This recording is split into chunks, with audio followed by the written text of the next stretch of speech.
అందరూ ఎలా ఉన్నారండి? అందరూ బాగుండాలని మనస్ఫూర్తిగా కోరుకుంటున్నాను. నేను Surekha. Welcome to Yashaswini Telugu vlogs.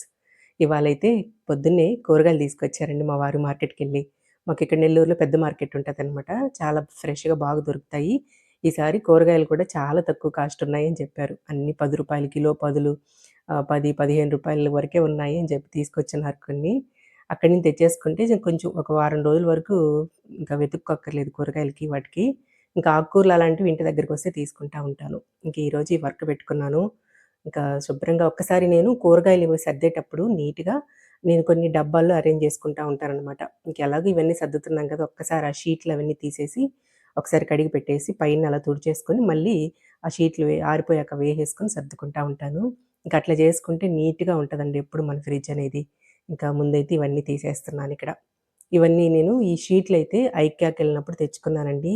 ఇంతకు ముందు కూడా చెప్పున్నాను. ఒక 2 రీల్స్ తీసుకొచ్చుకున్నాననమాట. 200 ఎంతో పడింది ఒక్కొక్కటి.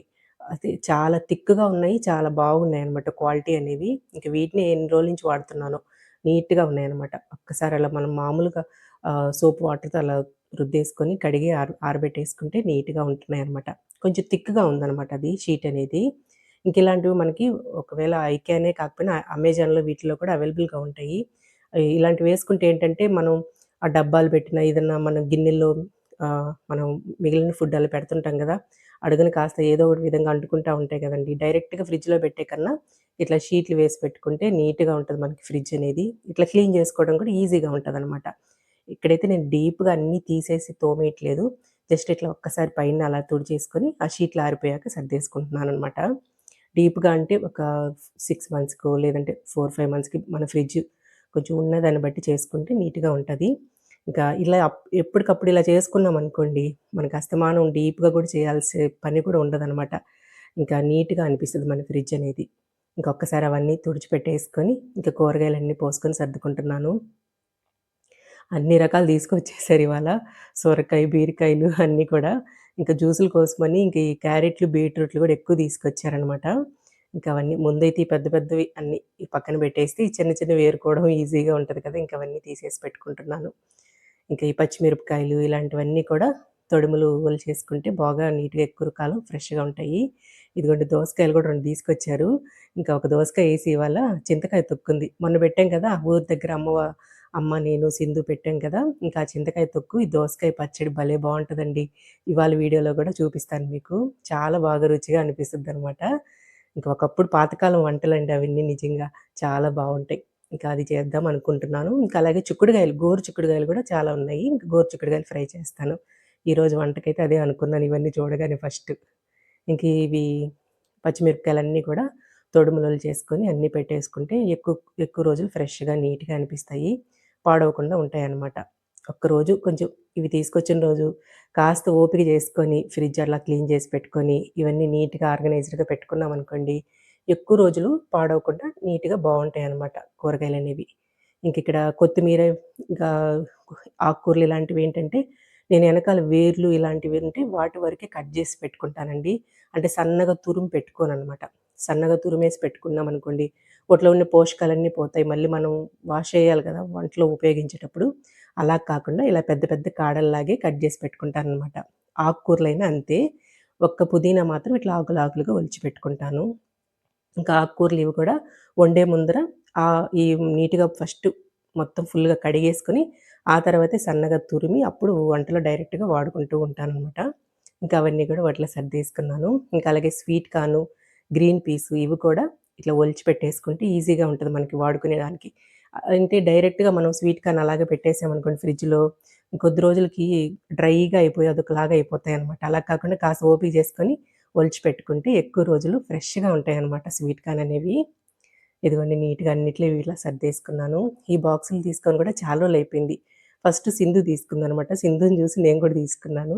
పెద్ద ఎక్కువ కాస్ట్ కూడా పడలేదండి. ఇవి చాలా తక్కువ కాస్టే.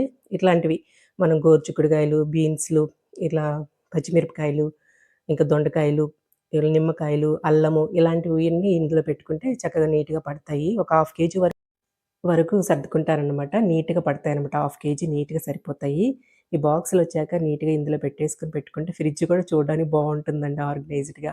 ఒకవేళ ఇవి కావాలి అనుకుంటే నేను చెక్ చేసి ఉంటే గనక మీకు లింక్ అనేది షేర్ చేస్తాను ఎవరికైనా కావాలి అనుకుంటే. ఇంకొక లైన్ అంతా కూడా ఇవి పెట్టేసుకుంటున్నాను. ఒక దాంట్లో అంతా కూడా ఈ పుదీనా, కొత్తిమీర, ఆకుకూరలు, స్వీట్ కార్న్ ఒలిచి పెట్టుకున్నాను కదా! అవన్నీ కూడా ఒక లైన్ అంతా అలా పెట్టుకుంటాననమాట. చూడటానికి బావుంటాయి. కొన్నివి నేను టప్పర్‌వేర్ లాంటివున్నాయండి. అవి నేను ఐకేలో తెచ్చుకున్నాను. అవి కూడా చాలా థిక్‌గా బావుంటాయి. దోసపిండి, ఇడ్లీ బ్యాటరు ఇలాంటివి పెట్టుకోవడానికి చాలా బాగా ఉపయోగపడుతున్నాయనమాట. అవి అవి ఇంతకుముందు అడుగున్నారు అవెక్కడ తీసుకున్నారని చెప్పి చూపిస్తాను. ఇప్పుడు కింద లైన్‌లో పెడతాను. అవి నేను ఐకేకెళ్ళినప్పుడు తెచ్చుకున్నాననమాట. చక్కగా బావుంటాయి. ఒకటి పగిలిపోయింది అందులో. కానీ బావుంటాయి. ఒక్క అరగంటండి. ఒక్క అరగంట కేటాయించుకొని నీట్‌గా ఇలా అన్నీ సర్దుకున్నామనుకోండి, ఎప్పుడు మన ఫ్రిడ్జ్ నీట్‌గా ఉంటదండి. ఇలా కూరగాయలు సర్దేటప్పుడు కాస్త ఒక హాఫ్ అన్ అవర్ ఓపిక చేసుకున్నామనుకోండి, చూడండి ఎంత నీట్‌గా అయిపోయిందో. అలా నీట్‌గా ఎప్పుడు బావుంటదనమాట మన ఫ్రిడ్జ్ అనేది. ఇలా అంతా ఆర్గనైజ్డ్‌గా సర్దేసుకున్నాను. కొన్ని కొన్ని ఎక్కువ క్వాంటిటీలో ఉండేవన్నీ కింద కూరగాయల బాక్సులుంటాయి కదా! అందులో కవర్లతో సహా పెట్టేసుకున్నాననమాట. కొన్ని సొరకాయలు, బీరకాయలు ఇలాంటివన్నీ కూడా పేపర్‌లో ఫోల్డ్ చేసి పెట్టుకున్నాననమాట. చక్కగా ఉంది కదా! మొత్తానికి నీట్‌గా ఇవన్నీ సర్దేసుకున్నాను. కింది చెత్తంతా చిమ్మేసుకోవాలి. ఇంక ఇవాళ వంటయితే ఇది ఇందాక చెప్పాను కదా! చింతకాయ తొక్కుందని జెప్పి చింతకాయ తొక్కు, దోసకాయ పచ్చడి జేసేసి, ఇంకా చిక్కుడుగాయ తాళింపు పెడదాము అనుకుంటున్నాను. పొద్దున పూట ఈ మధ్యంతా ఎక్కువగా జావే తీసుకుంటున్నాం గదా! ఇవాళైతే జావ పిండి కూడా ఈ మధ్య అయిపోయిందండి చేసుకోవాలి. ఇంక అందుకని ఓట్సే ప్రిపేర్ జేసేస్తున్నాను. ఓట్స్ తాగేస్తున్నాము. ఇంకా ఓట్స్ ఇంకా బాయిల్డ్ ఎగ్స్. ఇంకివే తీసుకుంటున్నామనమాట. ఇంక ఒకేసారి అన్నం వండుకొని తినేయాలిప్పుడు. ఆకలేస్తా ఉంది బాగా. ఎండలండి బాగా ఫుల్లుగా చెమటలున్నాయి ఇక్కడ నెల్లూరులో మాకు. చూడండి ఎంత చెత్తొచ్చిందో. ఈ ఆ కవర్‌లో ఉండేవి ఫ్రిడ్జ్‌లో కొన్ని అనవసరమైనవి ఒక్కొక్కసారి మనం కొబ్బరికాయలు కొట్టి అలాగే పెట్టేసుంటే కొంచెం నల్లబడిపోయి ఉంటాయి. అలాంటివన్నీ కూడా తీసేసాననమాట. ఆహ్, ఒ అవన్నీ మొత్తం ఒక కవర్ నిండా చెత్తొచ్చింది. తీస్తే మొత్తం కూడా. ఇంక అవన్నీ తీసేసుకున్నాను. ఇంక వంట స్టార్ట్ చేయాలి.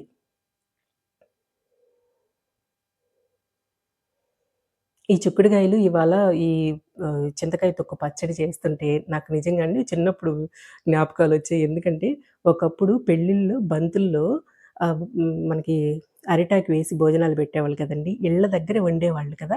భోజనాలన్నీ కూడా ఇళ్ళ దగ్గరే వండి ప్రిపేర్ చేసి పెట్టేవాళ్ళు. పల్లెల్లో ఉండేవాళ్ళు పెరిగిన వాళ్ళకి ఈ అనుభవం ఉండే ఉంటది. ఇప్పుడులాగా క్యాటరింగ్ భోజనాలు ఇవన్నీ ఉండేవి కాదు కదా! అయితే ఖచ్చితంగా అరిటాకు వేయగానే ఫస్ట్ ఒక లడ్డు ముద్ద కారాసు వేశాక ఈ చింతకాయి, దోసకాయ పచ్చడి ఖచ్చితంగా యేసేవాళ్ళండి. ఇంకా అలాగే తాళింపు కిందొచ్చేసి గోరుచిక్కుడుగాయల తాళింపేసేవాళ్ళు. లేదా దాని ప్లేస్‌లో ఉల్లగడ్డ పిడుపు చేసేవాళ్ళనమాట. ఇక్కడ ఎక్కువగా ఉల్లగడ్డ పిడుపు కూడా చేస్తా ఉంటారు. అది పెట్టేవాళ్ళనమాట. ఇంకా వంకాయ, మామిడికాయ కర్రీ యేసి, తెల్లన్నం యేసేవాళ్ళు. అప్పుడు బిర్యానీలు ఇలాంటివి లేవులెండి. అదేస్తే ఎంత కమ్మగా ఉండేదో ఆ భోజనం. ఈ కాంబినేషన్ చూడగానే నాకొక్కసారిగా అవన్నీ గుర్తుకొచ్చాయండి నిజంగా. అందరూ కలిసిమెలిసి చేసుకునేవాళ్ళండి. ఊర్లో ఉన్నప్పుడు పల్లెల్లో ఒక ఇంట్లో పెళ్లి జరుగుతుంటే ఇంక అందరూ వచ్చి సాయం జేసేవాళ్ళనమాట. పొద్దున్నుంచి ఆడవాళ్ళన్నీ కూరగాయలు కట్ జేయడం, వంటలు జేయటం అన్నీ భలే ఉండేదిలెండి అసలు. అందరు కూర్చొని కుర్చీలన్నీ లైన్‌గా వేసేస్తే ముందర ఈ స్టాండ్‌లు వేసేసేవాళ్ళు. చక్కగా అరిటాకు భోజనాల్లో ఈ తాళింపు కూర, ఆ పచ్చడి వేస్తే ఎంత కమ్మగా తినేవాళ్ళనమాట. నేనివాళైతే పచ్చిమిరపకాయల కాంబినేషన్‌లో చేశాను. ఇది ఎండుమిరపకాయలతో కూడా చేసుకున్న బానే ఉంటది. కానీ దోసకాయతో చేసేటప్పుడు పచ్చిమిరపకాయలైతేనే రుచండి. ఈ పచ్చడిని నేను డీటెయిల్‌గా ఒక షార్ట్ వీడియో పెడతానులెండి. అందులో వివరంగా చెప్తాను నేనెలా చేసుకుంటాను అనేది. ఇంకా ఓ పక్కన వేడి వేడిగా అన్నం రెడీ అయిపోయింది. ఇంక తాళింపు, ఇంక ఈ పచ్చడి కాస్త నెయ్యి వేసుకొని తింటే ఎంత కమ్మగా ఉండిందో నిజంగా అసలు. చాలా బాగా నచ్చింది. ఇంకా పెళ్ళిల్లో అప్పుడు వంకాయ, మామిడికాయ కూర కూడా మాకు నెల్లూరులో ఫేమస్ అనమాట. ఖచ్చితంగా బంతులు అది కూడా పెట్టేవాళ్ళనమాట. ఇంక చివరిలో సాంబారు, రసంతో ఎండ్ చేసేవాళ్ళు. చక్కగా ఇంకెలాగో పెరుగుంటది కదా! అట్లా పెళ్లి భోజనం గుర్తొచ్చేసింది నాకిది చూస్తుంటే. ఇంకా సూపర్‌గా కుదిరిందనమాట. ఇంకా అదండి ఇవాల్టి వీడియో. ఈ వీడియో అంతా ఎలా ఉంది అనేది తప్పకుండా కామెంట్ చేయండి. నచ్చుంటే ఒక లైక్ చేసి మన ఛానెల్‌ని సబ్స్క్రైబ్ చేసుకోండి. మీకు ఎలాంటి వీడియోస్ కావాలో కూడా కొంచెం కామెంట్ చేయండి. నాకు కూడా కొంచెం ఐడియా వస్తది కదా! ఇది చేద్దాం అని చెప్పి. అంటే మీ ఒపీనియన్ కూడా వీడియోస్‌లో షేర్ చేసుకుంటూ ఉంటే నేను నెక్స్ట్ ఏ వీడియో చేయాలనేది కూడా కొంచెం నాకు ఐడియాస్ వస్తా ఉంటాయి. మీకెలాంటి వీడియోస్ కావాలో తప్పకుండా వీడియోలో కామెంట్ చేయడం మర్చిపోవద్దు. ఇంక అదండి ఇవాల్టి వీడియో. ఉంటానండి. Thank you.